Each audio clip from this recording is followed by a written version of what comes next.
Yeah, me and this right now. Go, Roy. Go, Roy, go! I was off on their heads. I already had 2 kills. It just was no split. self-promotion. It would have been a split touchdown or something like that. I don't know. Go, Roy, go.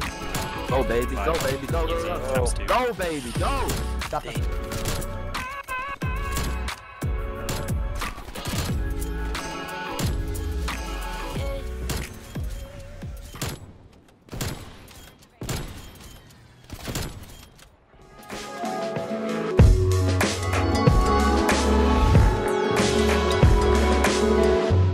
Alright boys, I'm just going to take these next couple seconds just to explain what this video is going to be about. I'm just going to be giving a couple tips that I think would have helped me when I was first starting sniping. And I'm just going to be explaining a couple things that I've recently figured out about myself. I have almost 23 days played on Cold War, so I think I have the experience to be able to help. I'm going to be going over my best class setups, I'm going to go over my settings once again, and really anything that I think could help you while sniping on Cold War. There will be timestamps all around this video. There's a lot of things that I don't think a lot of you care about, like class setups, since I do them in every single video. So if you don't want to see that, just skip past that part or just go to the part that you need. I also want to point out real quick that a lot of you might not even need these tips. So if you end up watching this entire video and you feel like you learned nothing from it, then you're already a beast at the game. I don't know. I'm basically just putting everything inside of this video, trying to detail everything that I know. But real quick, I want to remind you guys that I'm live on Twitch every single day, and everything you guys see in my normal videos are hit live on stream. So if you guys want to watch me live, check the top line of the description. Alright, so for the first thing that I tell people to do whenever they come in my stream asking for tips, is to go in a private match and play for at least 30 minutes against bots. This could really help you in the long run if you do this every single time before you get on. Whether it's team deathmatch, hardpoint, free-for-all, whatever game mode you want to do, it's all just to try to help you get your shot on before you get on. And while we're in private match, I'm going to go over my class setups for multiplayer for each sniper. Alright, so for the Tundra, I like to use the Tiger Team Barrel for the extra damage and the extra fire rate. I think the Tiger Team Barrel is the best. Some people like to use the Hammer Forge because this makes it the exact same fire rate as the Pelington, but the hit markers are just something that I really don't like, and it's the reason why I don't use the Pelington as much. For the body, I usually go with the Tiger Team Spotlight. This shows a red dot above people's heads, and it makes it super easy to see where people are. I don't really need this Tiger Team Spotlight anymore, but it's something that I still choose to use more than anything else. For the third attachment, I like to use the Bruiser Grip. This is just all for movement speed. This is just mainly something that fits my playstyle. I like to play a lot more aggressive than most snipers do. But if you're trying to make your sniper not move, then you could go ahead and use something like the bipod. This will make your sniper not move whatsoever. And for the magazine, the only real one you're going to want to use is 7-round mag. You could use fast mag, but I don't really recommend that because if you are using the Tiger Team Barrel, if you use a fast mag with it, you'll only have 4 bullets in your mag. This is just because the Tiger Team Barrel takes away a bullet. You're also probably wondering why I wouldn't use the 7-round speed mag or the 9-round mag. Is because all of these 4 last magazines make it so that it takes longer to scope in. And obviously you don't want that. These snipers have some of the slowest ADS time we've seen in Call of Duty. Which brings me to my last attachment on the handle. You definitely want the airborne elastic wrap. This makes it so that you scope in faster, you have more flinch resistance, and you can aim while going prone. Meaning if you ever have to drop shot for whatever reason, this will make it like older CODs. Yes, it decreases sprint to fire time, but I'm a personal believer that you do not need the sprint to fire time. Especially if you're sprinting and jumping around the map a bunch, you're not going to need the best sprint to fire time. And that's why a bunch of people ask me why I don't use the Marathon pad or the Raider pad, and it's because you do not need it in my opinion. For my Pelington class, I use the exact same attachments. I use the Tiger Team Barrel, the Tiger Team Spotlight, the Bruiser Grip, 7-round mag, and the airborne elastic wrap. These attachments seem to work best for both the Tundra and the Pelington. But when it comes to the Barrett, the attachments are a little bit different. So obviously the Tiger Team Barrel again, you're gonna need it on this weapon. If you guys have ever used that M82, it gets a lot of hit markers. Obviously the Tiger Team Spotlight again, the 7-round mag, the airborne elastic wrap. The only real big difference is that I like to use the bipod on the Barrett. This is because a couple months ago they changed a couple things about the Barrett. They made it so that shoulders are one-shot kills, but they also changed the recoil on it. So now I like to use the bipod. Alright, so that's it for the main attachments for all the guns. I'm gonna go into the perks now and show you the perks that I like to use. So for every game mode except snipers only, I like to use flak jacket and tac mask for the perk 1 slot, and I like to use gung ho for the 3rd slot. And the reason for that is because I mainly use lawbreakers so that I can use 2 snipers on 1 class, and that also makes it so that you can equip multiple perks from 1 category. But when it comes to snipers only, I I like to use Forward Intel, Spycraft, and Gung Ho. Forward Intel is a really helpful perk. You get to see more of the minimap, and when they spawn in, you can see a little red dot flicker on the minimap showing you where they are. Spycraft, because in Snipers only, the only real things that can annoy you are the counter spy planes or the field upgrades, so this perk just makes you immune to all of that. And Gung Ho so that I can switch between those two primaries quicker and move at full speed while I'm reloading. Now, if you aren't going to use two snipers on one class, I recommend just running perk read, and at that point you can really just choose whatever perks you want. But here are the perks I would go with if I was using perk read.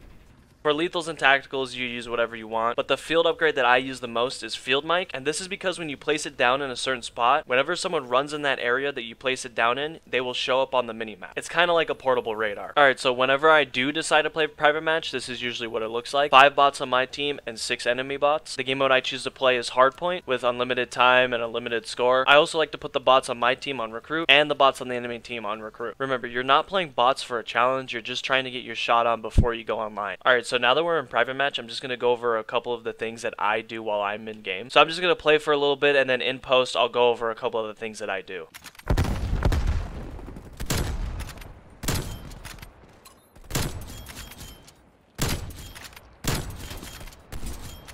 Alright, so the first thing I want to point out, and probably the most important thing, is obviously centering your shot. That's one of the biggest things you could do. You don't have to do it in this game, but if you want to make sure that you get the kill before they even have a chance to shoot back, you need to make sure that you center your shot before you scope in. Another thing that you might notice is that I'm sliding a lot before I shoot. This is something that I like to do a lot. You know, it catches your enemies off guard. Obviously, these are bots, but when you actually do it online, it works a lot more often than not. Sometimes I don't even do the full slide. You can actually see me slide canceling. And the way that I do that is when I'm halfway through the sliding animation, I actually just press the button again. If you ever find yourself only needing to do like half a slide, then that's all you got to do.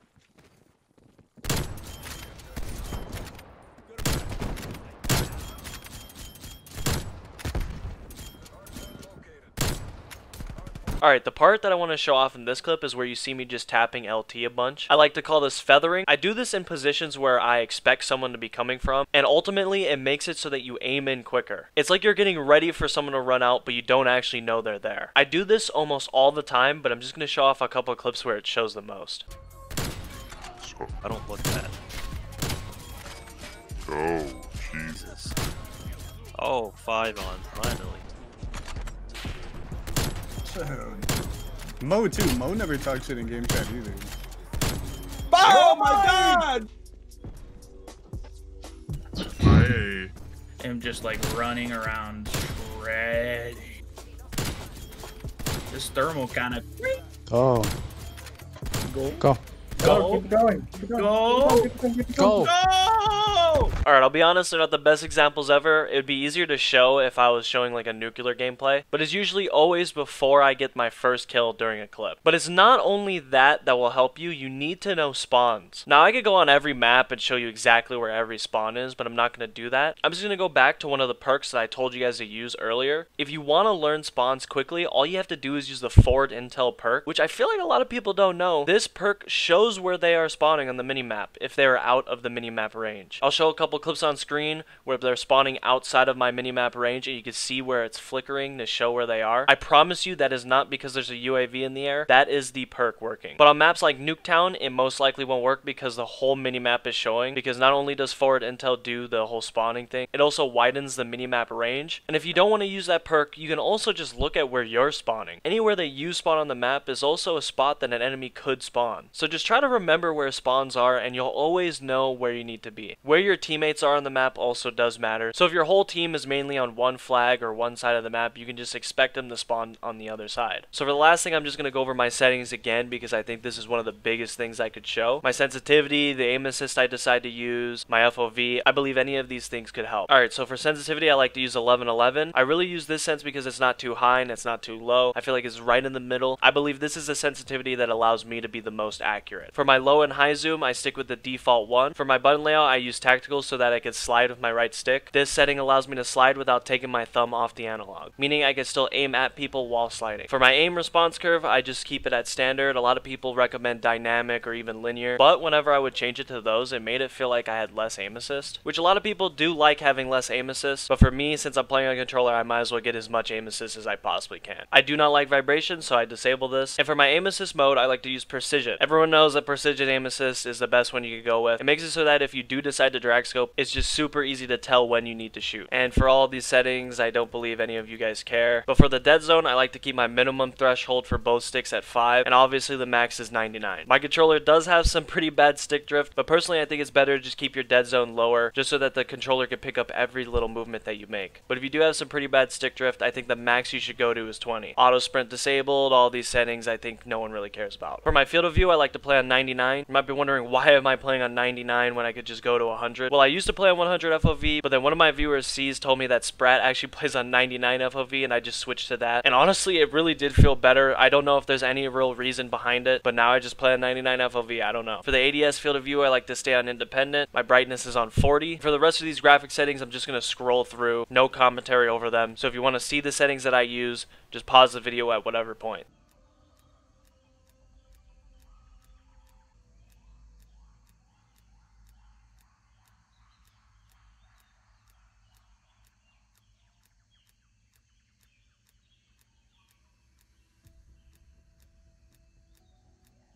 Alright, last thing I'm going to show is a couple of the things in the interface tab. This is all really just up to you, but I'm just going to go over my settings and tell you why I choose them. So for the HUD bounds, I put my horizontal and vertical margins all the way in. All it does is it makes your HUD more towards the middle of the screen, just because when editors want to do screen pumps and they want to zoom in, they will have a lot more room to be able to do that, and you'll still be able to see your name in the kill feed. So for the health bars on teammates, I make it hidden. I don't like seeing them. But for the enemies, I don't really have a reason why, but I like keeping them on. And for the last thing in the interface tab, I like to turn off the compass. I don't think you need a compass in multiplayer. Alright, so that's going to do it for the sniping tips video. I really do hope any of this helped you guys. I'll be live shortly after this video goes up trying out this new St. Patrick's stockpile game mode. I've heard it's a lot like Fracture from BO3, which I don't know if a lot of you guys know what that is, but it's basically just like kill confirmed and hardpoint put together. So if you guys do want to watch that, once again, check the top line of the description. Peace out.